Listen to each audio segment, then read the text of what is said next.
नमस्कार, बिहार कथा में आपका स्वागत है। मैं दीपक कुमार गुप्ता और आज बिहार कथा की टीम शहर के सुप्रसिद्ध कवित्री आरती आलोक वर्मा जो किसी नाम की परिचय की मोहताज नहीं है और ये आप देख रहे हैं कि विगत कई वर्षों से लगातार इनको हम लोग देख रहे हैं। अच्छी अच्छी कविताएं इनकी प्रकाशित होती है। अभी कुछ ही दिन पहले हम लोगों ने इनकी एक कविता पढ़ी थी मैडम की दैनिक भास्कर में, ठीक है, और उनमें हम लोगों ने बहुत अच्छा महसूस किया, बहुत अच्छा लगा कविता।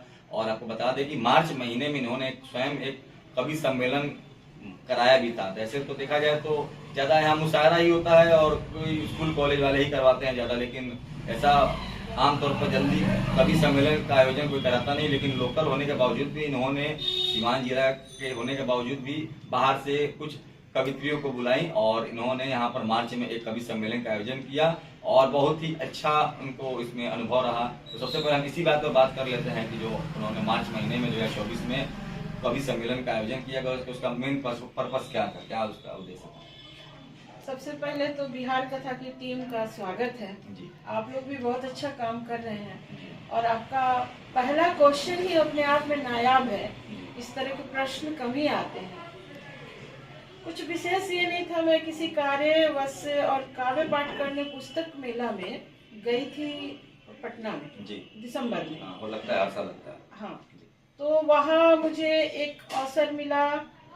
नीलोत्पल मृणाल जी काफी लोकप्रिय है बच्चों लड़कों के बीच में भी, सबके बीच में। अब जब लोकप्रिय हो गए हैं तो सर्वप्रिय भी हो गए हैं आजकल।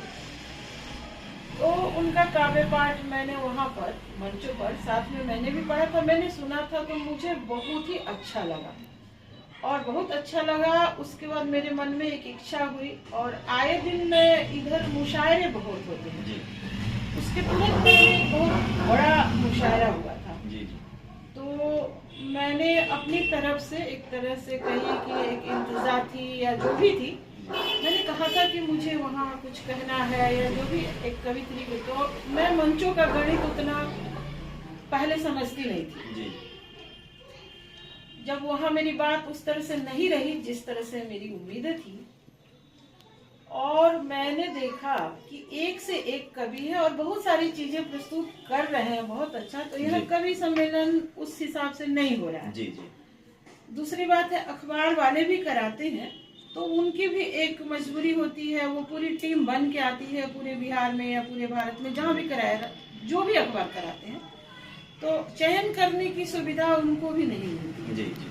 तो अपना निजी करवाने में एक मुझे फायदा हुआ कि मैं चयन कर सकी कि मुझे किसको बुलाना है जी।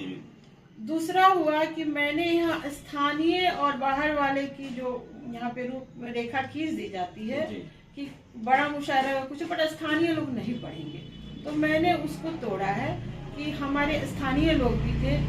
इवन मैं नहीं पढ़ी थी, अगर कविता पढ़ना ही मेरी मानसिकता रहती तो मैं ही पहले पढ़ती, मोमेंटो ले लेती, पर ऐसा कुछ नहीं था। मैं कुछ हद तक विद्रोही कहिए या प्रायोगिक कहिए मैं हूँ।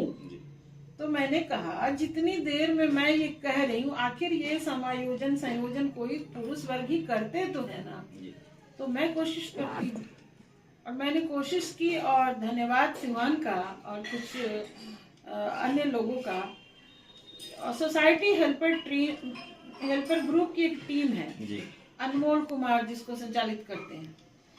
मैंने कहा कि मन तो मैंने बना लिया है, कार्यक्रम में करवाऊंगी।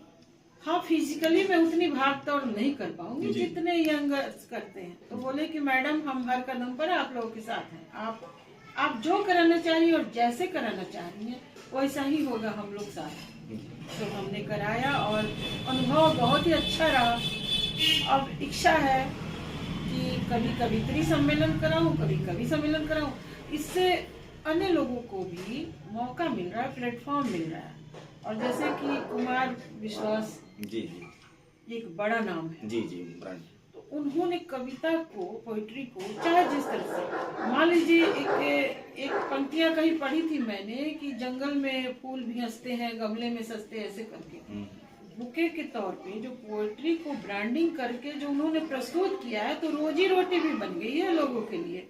तो बहुत लोग के आय का साधन हो गया। पहले कविता आय का साधन नहीं हुआ। जी जी, बिल्कुल बिल्कुल। तो अब लोग अपने आप को तैयार भी कर रहे हैं, प्रस्तुति भी दे रहे हैं और उनको काम भी मिल रहा है। तो इससे बड़ी बात क्या है। मैं कुछ कवित्रियों को बुलाई थी जो हमारे बिहार की ही है और वो इतना अच्छा कर रही है। पहले बिहार में कवित्रियां उतना मंच पे नहीं थी, तो इसलिए। चलिए, बहुत अच्छी बात बताई मैडम ने, और ये भी बताया कि पहले से लोगों का नजरिया बदला हुआ है। और आपको ये भी बता दें कि जो मुशायरा होते थे या पेपर वाले के भी बारे में बताई मैडम की, जो उनके टीम बनता है तो वो पहले से ही फिक्स रहता है, तो यानी उसमें चुनने की आज़ादी नहीं होती है।